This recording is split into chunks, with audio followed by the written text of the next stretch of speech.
Halo, kembali lagi di channel Wis. Oke, video pertama di tahun 2023 ini dan juga video pertama setelah rebranding channel ini. Oke, di tahun 2023 ini penyesalan laptop-laptop barunya bermunculan dengan spek yang lebih baru dan juga harga yang bervariasi tentunya. Nah, namun masih banyak orang-orang yang mencari alternatif untuk menunjang produktivitas mereka dengan mencari laptop keluaran lama yang memang hanya digunakan untuk produktivitas sehari-hari. Salah satunya yaitu Asus A450 CC ini, yang mana merupakan laptop keluaran 10 tahun lalu yang kita lihat performanya di tahun 2023 ini apakah masih bagus atau sudah kurang. Oke, mari kita simak.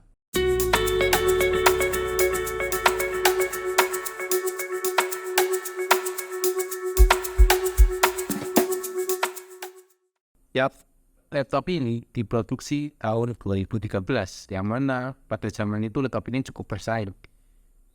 Dan laptop ini saya dapat second apa adanya, yang pasti ada minusnya. Oke, untuk minusnya apa saja? Mari kita bahas. Laptop produksi lama terkenal dengan bobotnya yang berat dan juga build quality-nya yang kokoh.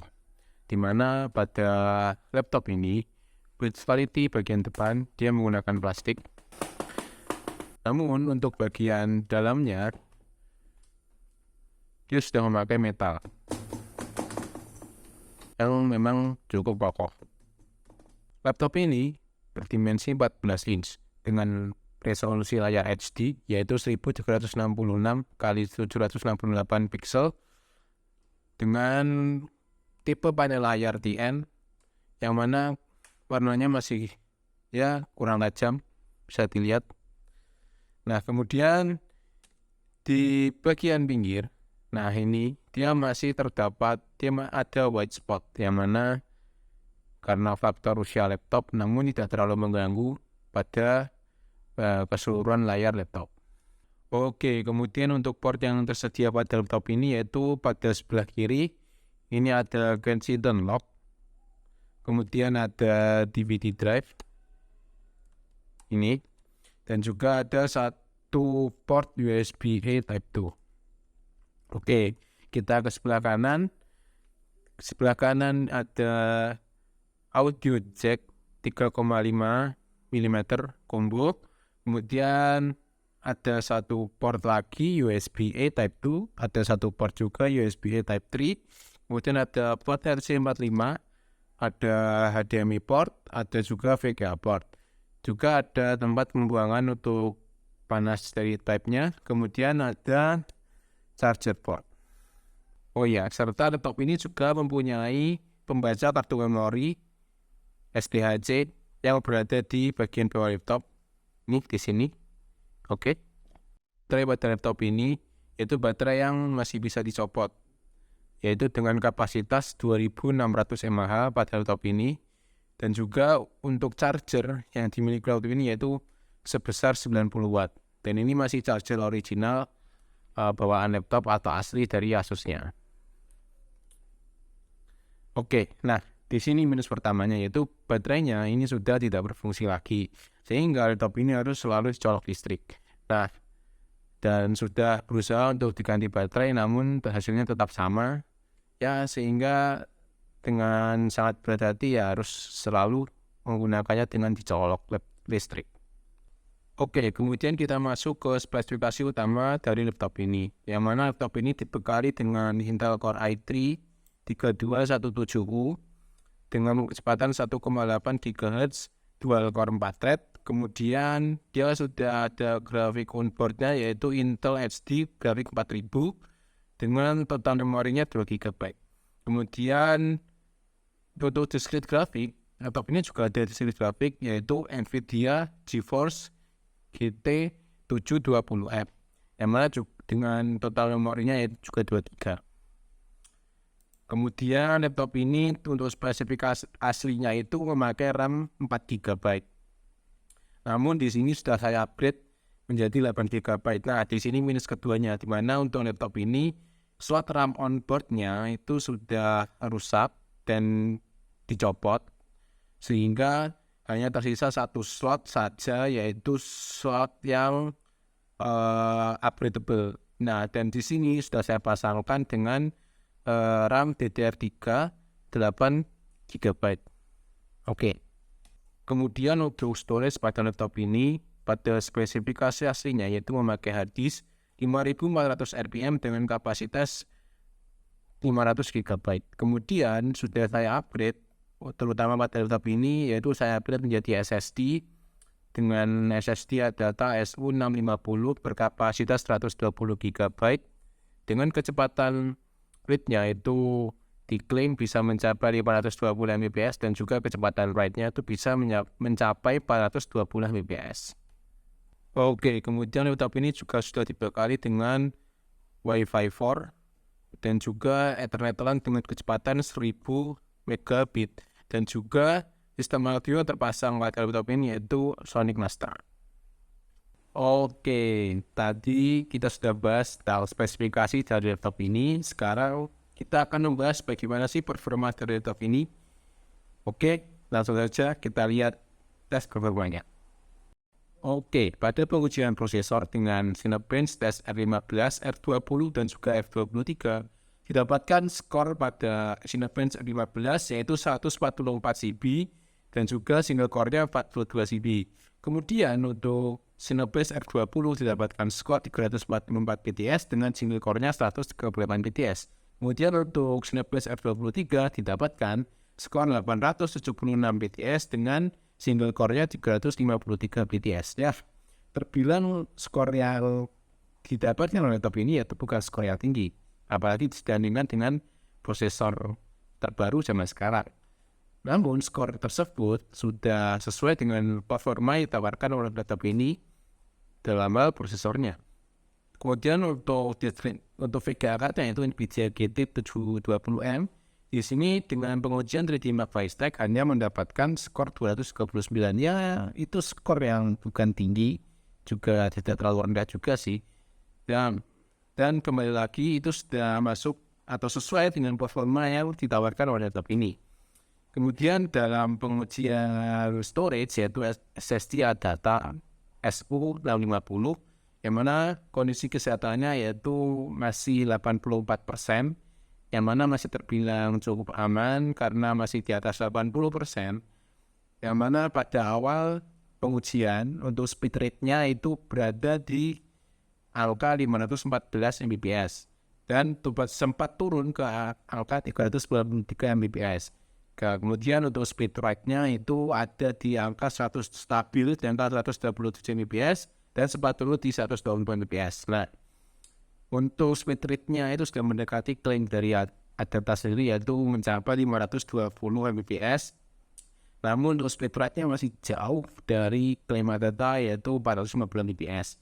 Namun dipasangkan di laptop ini sudah cukup membantu untuk meningkatkan performa dari laptop ini.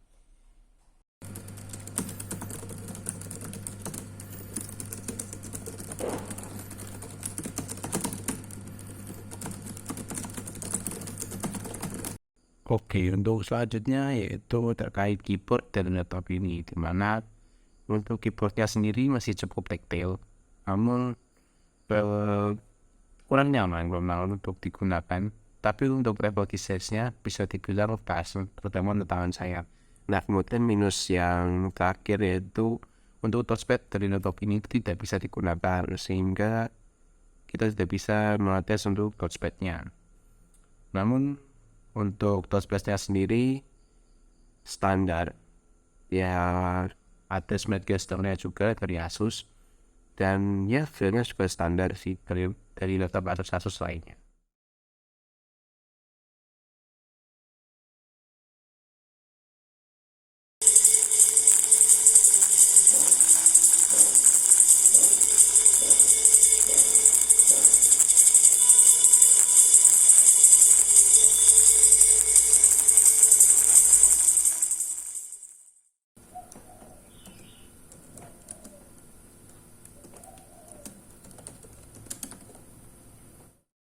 Oke, walaupun ini memang bukan laptop gaming, tapi kita akan coba tes gaming. Dimana pada skemanya laptop ini memang diperuntukkan untuk produktivitas, tapi pada zamannya juga sering dipakai untuk gaming yang bisa dibilang gaming ringan lah. Nah, untuk mengatasi game ini saya akan menggunakan 3 game yang mana sering dimainkan pada zamannya menggunakan laptop ini, dan juga ada game yang cukup berat nanti yaitu Genshin Impact. Dan ya, mari kita lihat tes gamenya. You must think that I'm a restless case because I ran away, If you listen to the words I say, you know that I'm okay, you know it's just a phase. Don't think I'm leaving cause I'm not at all, and if you get hurt it's Alexis Sanchez I just wanted you to has gone out. realize that I'm the one you like, that I'm the one you like. So where do we go, Cahill is stopping it now, but for its timing and the determination of getting there. That's a good block at the expense of a corner. Powering header. They've scored.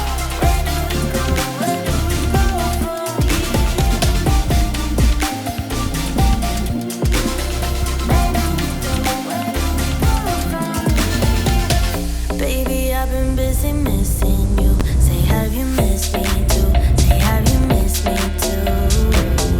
Was this intermission good for you? Yeah, was it good for you? Or are you just confused? Don't think I'm leaving cause I'm not at all. So if you get hurt, it's unintentional. And I know that what I did was typical. I just needed time to show you what you got. So where do we go? Where do we go from here? Where do we go? Where do we go? Where do we go? Where do we go from here? Where do we go? Where do we go from here? Where do we go? Where do we go from here?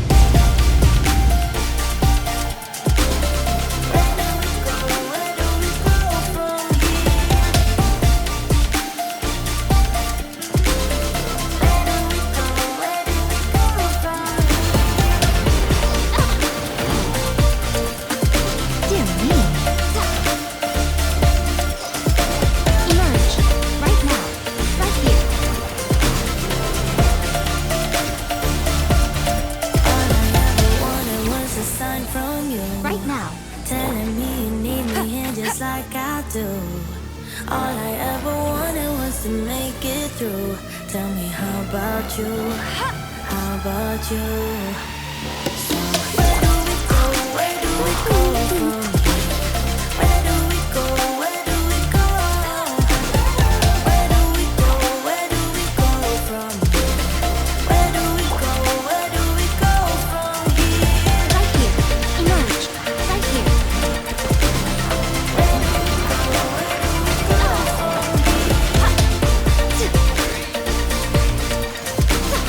Right here.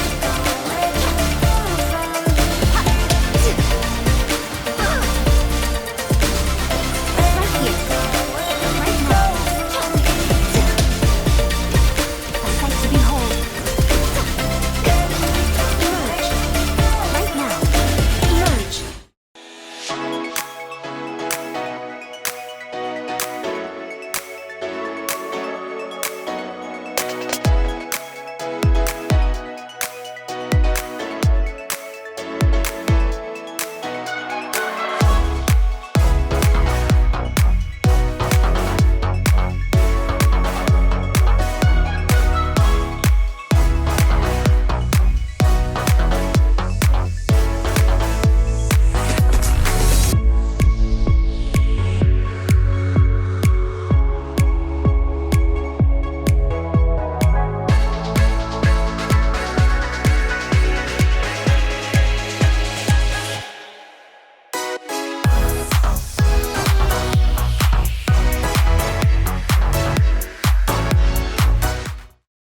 Oke, dari hasil pengujian tadi sudah bisa dilihat bahwa untuk game PES 2017 dengan settingan low temponya didapatkan 60 fps dan stabil pada menu game. Kemudian pada saat gameplay juga 60 fps cukup stabil, namun juga beberapa kali drop ke 55 fps-an. Dan game pass ini masih playable di laptop ini tentunya. Kemudian pada game Euro Truck Simulator 2 dengan settingan low juga didapatkan 60 fps juga di dalam menu game. Lalu dan di gameplay scene yang cukup padat juga, game ini berjalan hanya di 25 fps.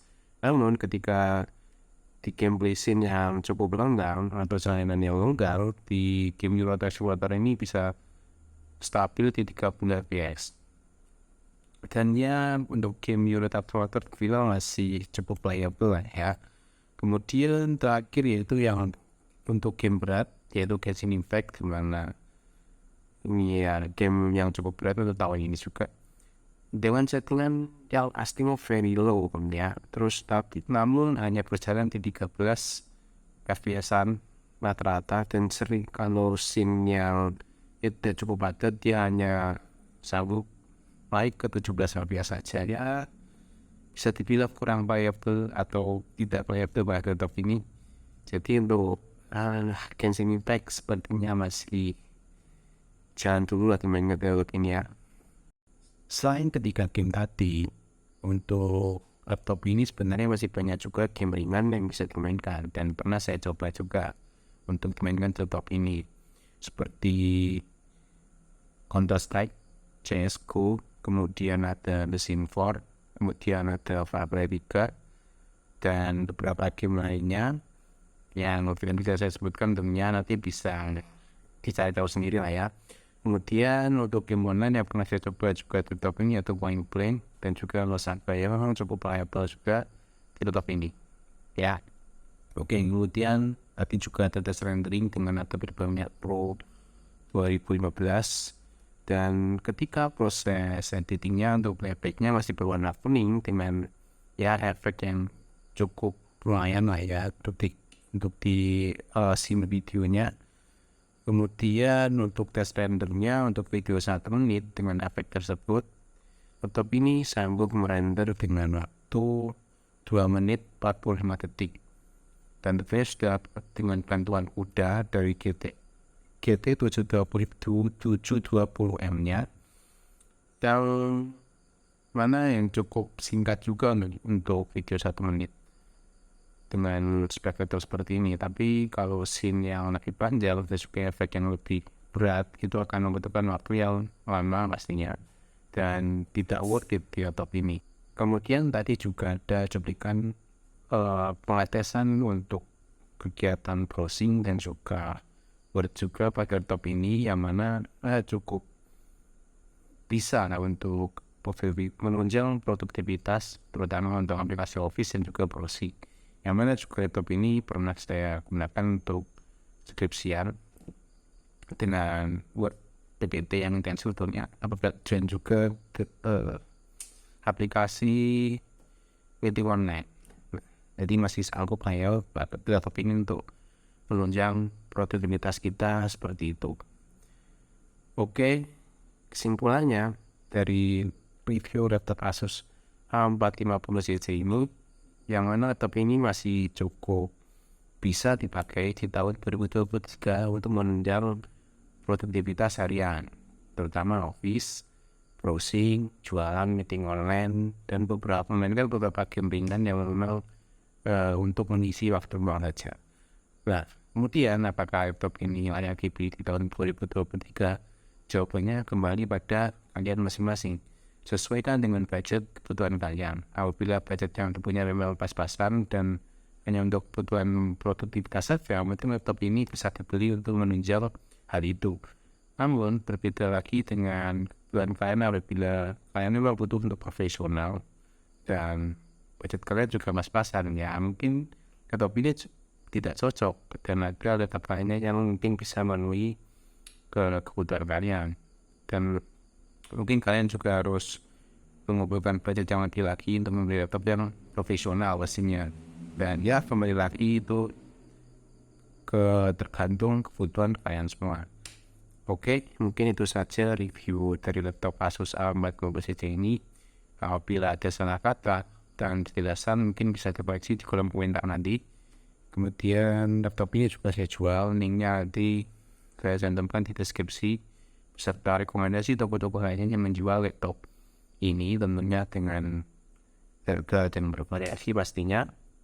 Dan terakhir, see you in the next video. Thank you and